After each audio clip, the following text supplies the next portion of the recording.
ನಾಯಕತ್ವ ಅವರಿಗೆ ಸಿಗಬೇಕು ಮತ್ತು ಏನು ಒಂದು ಪಕ್ಷದ ಸಿದ್ಧಾಂತ ಒಂದು ಕಾರ್ಯಕ್ರಮ ಇದೆ ಅದು ಜನರಿಗೆ ಹೋಗಿ ಮುಟ್ಟಿಸುವಂತದ್ದಾಗಬೇಕು. ಪಕ್ಷದ ಸಿದ್ಧಾಂತ ಮತ್ತು ಕಾರ್ಯಕ್ರಮ ಬಹಳ ಮುಖ್ಯ. ಅದರ ಬಗ್ಗೆ ತಿಳ್ಕೊಳ್ತಕ್ಕಂಥದ್ದು ಕೂಡ ಅಷ್ಟೇ ಮುಖ್ಯ. ಕೇವಲ ನಾವು ರಾಜಕೀಯ ಪಕ್ಷದಲ್ಲಿದ್ದೇವೆ, ನಾನು ಕಾಂಗ್ರೆಸ್ನಲ್ಲಿದ್ದೇನೆ, ನಾನು ಯೂತ್ ಕಾಂಗ್ರೆಸ್ನಲ್ಲಿದ್ದೀನಿ, ಯೂತ್ ಕಾಂಗ್ರೆಸ್ ಜಿಂದಾಬಾದ್, ಕಾಂಗ್ರೆಸ್ ಪಕ್ಷ ಜಿಂದಾಬಾದ್ ಅಂತ ಹೇಳಿದ್ರೆ ಅಷ್ಟಕ್ಕೆ ಕಾರ್ಯಕ್ರಮ ಆಗುವುದಿಲ್ಲ. ಅದೇ ನಮ್ಮ ಸಿದ್ಧಾಂತ ಅಲ್ಲ. ನಮ್ಮ ಪಕ್ಷ ಯಾವ ಕಾರಣಕ್ಕೋಸ್ಕರ ಇದೆ, ಈ ಪಕ್ಷದ ಉದ್ದೇಶ ಏನು, ನಮ್ಮ ಗುರಿ ಏನು, ನಾವು ಯಾವ ಕಾರಣಕ್ಕೋಸ್ಕರ ರಾಜಕಾರಣ ಮಾಡ್ತಾ ಇದ್ದೀವಿ, ಅದು ಇವತ್ತು ಬಹಳ ಮುಖ್ಯ ಆಗುತ್ತೆ. ಅದನ್ನ ನಾವು ನಮ್ಮ ಒಂದು ಮನಸ್ಸಿನಲ್ಲಿ ಅರ್ಥ ಮಾಡ್ಕೊಳ್ತಕ್ಕಂಥ ರೀತಿಯಲ್ಲಿ ಅದನ್ನು ಗಟ್ಟಿ ಮಾಡ್ಕೋಬೇಕು. ಅವಾಗಲೇ ನಿಷ್ಠಾವಂತ ಕಾಂಗ್ರೆಸ್ ಕಾರ್ಯಕರ್ತ ಆಗೋದು. ಯಾವಾಗ ನಮಗೆ ಪಕ್ಷದ ಸಿದ್ಧಾಂತದ ಮೇಲೆ ನಮಗೆ ವಿಶ್ವಾಸ ಮತ್ತು ಅರ್ಥ ಮಾಡ್ಕೊಳ್ತಕ್ಕಂಥದ್ದು ಬಂದಾಗ ಅವಾಗ ನಾವು ನಿಜವಾಗ್ಲೂ ಕೂಡ ಈ ಪಕ್ಷದ ಒಬ್ಬ ಪ್ರಾಮಾಣಿಕ ನಿಷ್ಠಾವಂತ ಕಾರ್ಯಕರ್ತ.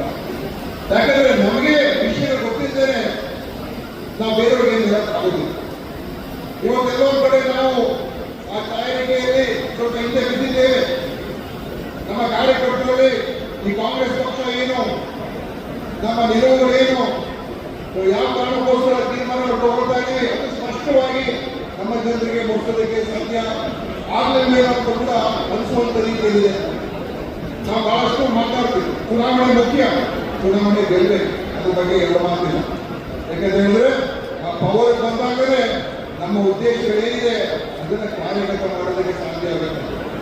ಆದ್ರೆ ಪವರ್ ಕೊಡ್ತಕ್ಕಂಥದ್ದೇ ಮತ್ತೆ ಗುರಿ ಹಾಕ. ಚುನಾವಣೆ ಗೆಲ್ಲೇಬೇಕು ಅಂತ ಹೇಳಿ ನಾವು ಬೇರೆ ಎಲ್ಲವನ್ನೂ ಕೂಡ ಮತ್ತು ಕೇವಲ ಚುನಾವಣೆಗೋಸ್ಕರ ಸೀಮಿತವಾದ ಸಂಘಟನೆ ಆದರೆ ಅದು ಚುನಾವಣೆ ಹಿಂದಿದ್ದಾಗ, ಪವರ್ ಹಿಂದಿದ್ದಾಗ ಆಗ ಸಂಘಟನೆ ದುರ್ಬಲ ಆಗುತ್ತೆ. ಪವರ್ ಒಂದೇ ಮುಖ್ಯ ಆಗ್ತದೆ. ಪವರ್ ಇರುವಂಥದ್ದು, ಅಧಿಕಾರ ಇರುವಂಥದ್ದು ನಮ್ಮ ಸೈದ್ಧಾಂತಿಕ ವಿಷಯಗಳನ್ನು, ನಮ್ಮ ಕಾರ್ಯಕ್ರಮಗಳನ್ನ ಏನಿದೆ ಅದನ್ನ ಜನರಿಗೆ ಮುಗಿಸುವಂತ ರೀತಿಯಲ್ಲಿ ಆಗ್ತಕ್ಕಂಥದ್ದೇ ಅಧಿಕಾರ. ಇವತ್ತು ಕಾಂಗ್ರೆಸ್ ಪಕ್ಷ ಇದೆ, ಇವತ್ತು ದೇಶದಲ್ಲಿ ನಾವು ದೊಡ್ಡ ಸವಾಲನ್ನು ಎದುರಿಸ್ತಾ ಇದ್ದೀವಿ. ಇದು ನಿಜಾಂಶ ವಸ್ತುಸ್ಥಿತಿ. ನಮ್ಮ ಎದುರಾಳಿಗಳು ಅವರು ಬಹಳ ಯಶಸ್ವಿಯಾಗಿ ಜನರನ್ನ ಅವ್ರ ಕಡೆಗೆ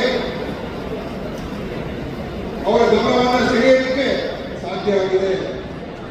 ನಾವು ಈ ಒಂದು ವಿಷಯವನ್ನು ಅರ್ಥ ಮಾಡಿಕೊಂಡು ಇವತ್ತು ಕರ್ನಾಟಕ ಕಳೆದ ಚುನಾವಣೆ ನಾವು ಯಶಸ್ವಿಯಾಗಿ ಗೆದ್ದುಕೊಂಡು, ಯಾಕೆಂತ ಹೇಳಿದ್ರೆ ನಾವು ಸಂಪೂರ್ಣವಾಗಿ ಸಜ್ಜಾಗ್ತಕ್ಕಂಥ ಕೆಲಸ ಆಯಿತು. ಕಾರ್ಯಕರ್ತರು